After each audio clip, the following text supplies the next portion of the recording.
Hello. तो आपका स्वागत है आयुर्वेदिक क्लासरूम में। तो देखिए, स्नेह अध्याय के बारे में जानेंगे। तो इसमें से हर बार एआईएपीजीटी में क्वेश्चन आता ही आता है, तो इसको आपको ध्यान से करना है। उससे पहले आपको पता होना चाहिए कि अग्निवेश ने स्नेह अध्याय में 25 प्रश्नों का वर्णन किया है, तो इसको आपको अंडरलाइन करना है। स्नेह की योनियां कितनी होती है? स्नेह की योनियां दो होती है, स्थावर और जंगम। जो स्थावर योनियां होती हैं उसमें तिल आदि का स्नेह प्रयोग किया जाता है, और जो जंगम होती हैं उसमें दूध, दही, मांस, घृत, वसा, मज्जा यानी कि जो एनिमल प्रोडक्ट्स हैं उनका प्रयोग किया जाता है। तो देखिए, तिल तेल जो तिल का स्नेह है उसके बारे में आचार्य चक्र बोलते हैं कि बल अर्थ और स्नेहन हेतु ये उत्तम होता है, और रिंड जो तेल होता है वो विरेचन हेतु आग्रह और सर्वश्रेष्ठ द्रव्य होता है। और स्नेह के भेद कितने होते हैं? स्नेह के चार भेद होते हैं, आपको पता है, घृत, तेल, वसा, मज्जा। और घृत जो है संस्कारों से ही दूसरों के गुणों का अनुवर्तन करने वाला होता है। ये आपको याद करना है। उसके बाद आपको क्या देखना है इसमें? जो घृत है, इसके गुणों के बारे में आचार्य चरक क्या कहते हैं, देखिए ध्यान से। जो घृत है, पित्त अनिल हरम रस शुक्र ऊर्जाम हितम निर्वापनम रघुकरम स्वरवर्ण प्रसाद। के जो घृत है वो पित्त और अनिल यानी कि वायु का शमन करने वाला होता है, रस शुक्र ओज को बढ़ाने वाला होता है, और निर्वापनम यानी कि शीतलता प्रदान करने वाला होता है, मृदुता प्रदान करने वाला होता है, स्वर वर्ण प्रसाद। और ये शरद ऋतु में प्रयोग किया जाता है क्योंकि ये पित्त का शमन करता है। तो आपको ये याद करना था, ठीक है। तो उसके बाद आपको क्या याद करना है? देखिए, तेल।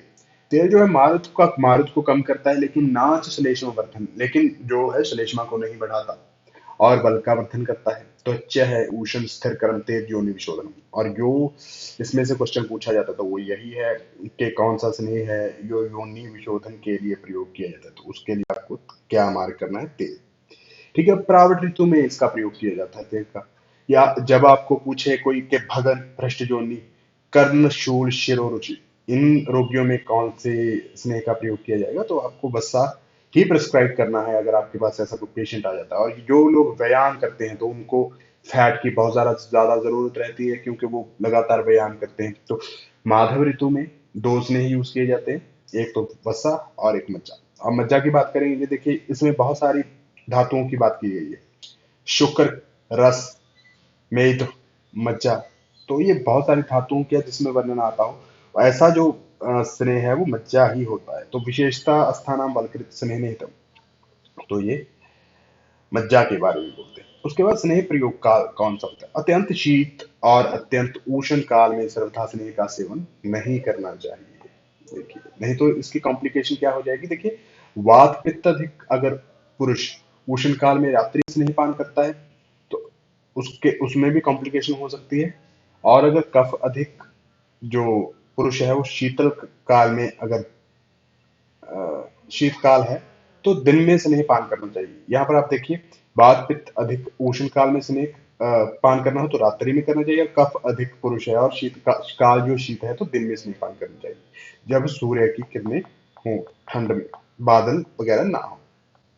देखिए, वात पित्त अधिक उष्ण काल में अगर स्नेह पान करेगा तो या फिर दिन में स्नेह पान करेगा तो उससे क्या हो सकता है? मूर्छा, पिपासा, उन्माद, कामला। इसको आपको ऐसे याद करना है, मूर्छा, पिपासा, उन्माद, कामला, क्योंकि ये बहुत इंपॉर्टेंट है। और उसके बाद आपको अगर कफ और शीतकाल में देखना हो तो रात्रि में स्नेहपान से अन्यथा अनाह, अरुचि, शूल, पांडुता ये रोग हो सकते हैं। उसके बाद आपको क्या देखना है? देखिए, स्नेहपान का जो अनुपान होता है, घृत का उष्ण जल रहेगा हमेशा, ये आपको पता है। तेल का यूष रहेगा, ये भी आपको पता है। और वसा और मज्जा का मंड है। देखिए, एम फॉर मज्जा और एम फॉर मंड। तो इसके साथ आपको वसा याद करना है। और सबके बाद जो कॉमन स्नेहपान होता है वो क्या रहता है? उष्ण जल। तो ये आपको याद करना है। उसके बाद स्नेह की 24 प्रवृत्तियां होती हैं। रसो मास प्योदधि, ये आपको अ, बस इतना ही याद रखना है कि 24 होती है, और जो काश्यप बोलते हैं वो 20 बोलते हैं। तो ये आपको इस प्रकार से याद करना है। उसके बाद परिवर्चना, स्नेह के भोज्य पदार्थों के साथ लेना प्रविचारना कहलाता है। स्नेह को भोज्य पदार्थों के साथ लेना ही प्रविचारना कहलाता है। और अच्छपान किसको बोलते हैं? केवल स्नेह का पान करना जो अच्छपान कहलाता है। और ये सर्वप्रथम यानी कि ये प्रथम कल्पना रहती है स्नेह पान की। तो रसों के संयोग से जो होती है 64 प्रकार की प्रविचारणाएं बन जाती है, ये चरक और भागवत मानते हैं। और रसों के संयोग कितने होते हैं? 63 होते हैं। और अच्छ स्नेहपान जो होता है वो एक प्रकार का होता है। उसके बाद आप देखेंगे कि स्नेहपान की मात्रा 3 प्रकार से बताई गई है: हर्षद, मध्यम, उत्तम।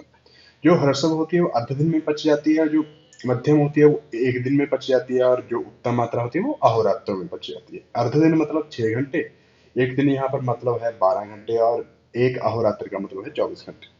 देखिए यहाँ पर आपको जे के ए याद करना है। जे के ए, तो हर्षद जो मात्रा है वो ज्वर, काश और अतिसार में यूज की जाती है, और ये आपको छोड़ देना।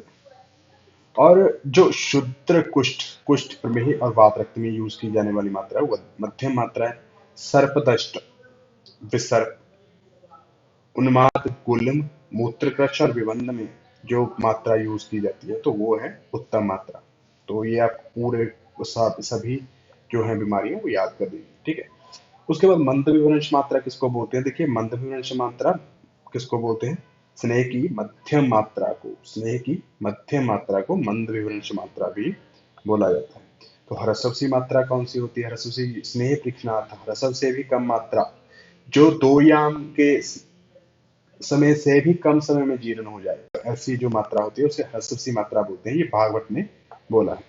उसके बाद देखिए घृत के बारे में क्या बोलते हैं आचार्य। देखिए बात पित्त प्रकृति, बात पित्त रोग, शतशी, इन इनके लिए प्रयोग किया जाता है। उसके बाद जो चक्षु कामा, आयु प्रकाश, पुष्टि कामा और प्रजा कामा, इन लोगों में घृत का प्रयोग किया जाना चाहिए। उसके बाद देखिए तेल स्थौल्य में प्रयोग किया जा सकता है। बात प्रकृति, बात व्याधि, कृमि कोष्ठ, क्रूर कोष्ठ और नाड़ी व्रणों में इसका प्रयोग किया जाता है। तो कृमि कोष्ठ, क्रूर कोष्ठ और नाड़ी व्रणों में किसका प्रयोग किया जाता है? तेल का, ठीक है। तो उसके बाद देखिए बस्सा, बस्सा के बारे में क्या बोलते हैं? तो वत्सा के बारे में बोलते हैं कि महत अग्निबल वत्सा सात्म्य, जिसका अग्निबल बहुत ज्यादा है और जिनको वसा सात्म्य है उनके लिए वसा का प्रयोग किया जाता है। और अस्थि, संधि, शिरा, स्नायु, मर्म, कोष्ठ, महारुजा, इसमें वसा का प्रयोग किया जाता है। और मज्जा, क्लेश, सहज, स्मरा, क्रूर कोष्ठ, इसमें प्रयोग किया जाता है। अच्छ स्नेह प्रहर्ष का, मृदु कोष्ठ में 3 दिन तक और क्रूर कोष्ठ में 7 दिन तक। स्नेह योग्य जो रोगी है उसमें जो है जिनको स्वेदन और शोधन करना हो, रूक्ष वात व्याधि से पीड़ित रोगी, नित्य व्यायाम से भी, मध्य स्त्री प्रसंग से भी एवं चिंताशील व्यक्तियों में स्नेहन करना चाहिए। तो ये आप योग्य के बारे में पढ़ सकते हो यहाँ से, ठीक है। तो उसके बाद देखिए अति स्निग्ध अगर हो गया तो उसके लक्षण क्या होंगे? ग्रथित, रूक्ष, पुरुष। जो असनिग्ध हुआ मतलब जिसको पूरी तरह स्नेह नहीं हुआ तो उसका जो मल होगा ग्रथित होगा, रूक्ष होगा। और प्रतिलोम वायु, उसकी वायु प्रतिलोम दिशा से बाहर निकलेगी, और उसकी अग्नि जो रहेगी मंद रहेगी, और रूक्ष और खर शरीर रहेगा। ये आपको याद करना है। चाहे तो आप श्लोक याद करिए, चाहे आप ऐसे भी याद करिए। सम्यक स्निग्ध में देखिए वर्च स्निग्ध और असंतम रहेगा, वात अनुलोमन हो जाएगा, अग्नि दीपित रहेगी, और शरीर में मार्दव और स्निग्धता रहेगी। अति स्निग्ध में पांडुता, गौरवम, कफ, जाड्यम, पुरीशस्या विपक्ता। तो ये पूछते हैं कि पुरीशस्या विपक्ता किसका लक्षण है? तो अति स्निग्ध का, अति स्निग्ध पुरुष का ये लक्षण रहता है। और स्नेहपान से पूर्व, स्नेहपान से पूर्व क्या है? स्नेहपान से एक दिन पूर्व द्रव उष्ण अनवशंधि ना अति स्निग्ध ऐसा भोजन करना चाहिए। द्रव द्रव उष्ण ना अपशंधि ना अति स्निग्ध।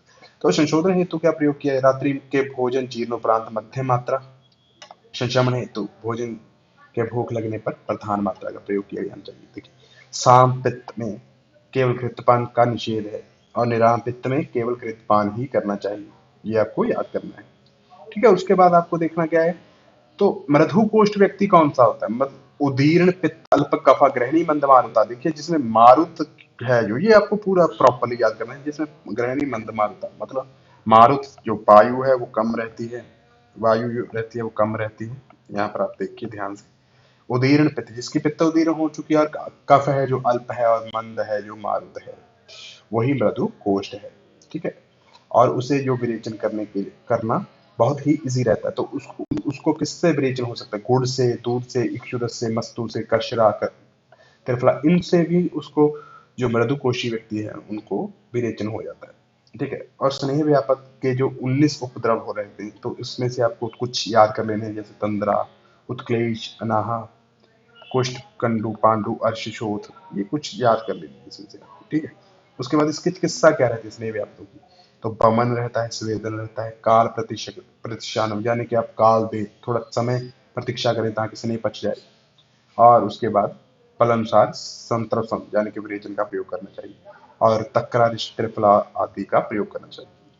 देखिए, बमनार्थ जो स्नेह है वो एक दिन बाद, स्नेह पान के एक दिन बाद उषण मास भात खिलाकर बमन कराना चाहिए। और विरेचनार्थ अगर स्नेह पिलाया है तो 3 दिन बाद विरेचन कराना चाहिए। स्कंदन कर्म ही जो है विरेचन का पर्याय ही है। आपको पता होना चाहिए कि जो प्रस्कंदन है वो विरेचन का पर्याय ही है। और देखिए, सद्य स्नेहन विधि पर पंचप्रस्थ की जो पेय है, दूध में बना उर्द मिश्रित भात कृत का सेवन करने से शीघ्र ही स्नेहन हो जाता है। तो पंचप्रस्थ की पेय कृत तेल वसा मज्जा तंडुल प्रत्येक एक प्रस्थ जो होता है इससे सद्य स्नेहन करने के लिए प्रयोग किया जाता है। और अगर सलवण, देखिए लवण मिश्रित सभी स्नेहों से शीघ्र स्नेहन हो जाता है, क्योंकि जो लवण होता है अभिसंधि अरूक्ष सूक्ष्म उष्ण व्यवाही गुणों वाला होने से ये शरीर को शीघ्र ही स्नेहन कर देता है। देखिए व्यवाही है, ये उष्ण है, तो सूक्ष्म है, चैनल्स को इजिली पास कर देगा, ये अभिसंधि है, तो ये इजिली स्नेहन कर देता है। ठीक है। और देखिए विचारना योग्य, जो विचारना जिनको देनी चाहिए ऐसे रोगी कौन कौन से, देखिए जो स्नेह से द्वेष करते हैं उनको विचारना की फॉर्म में स्नेह पान कराना चाहिए, कभी भी अच्छे स्नेह नहीं देना चाहिए। जो नित्य स्नेह का प्रयोग करते हैं तो उन्हें विचारना की फॉर्म में स्नेह देते रहना चाहिए। जो मृदु गोष्ठी हैं उनको भी, क्लेश सह नित्य मध्य सेवी व्यक्तियों को जो है विचारना की फॉर्म में स्नेह देना चाहिए। आई होप आपका जो स्नेह अध्याय है वो काफी आपको क्लियर हो गया होगा। तो उसके बाद आपको क्या करना है, स्वेदन अध्याय। तो अगली क्लास में आपको हम स्वेदन के बारे में करवाएंगे, तो बने रहिए आयुर्वेदिक क्लासरूम के साथ। धन्यवाद।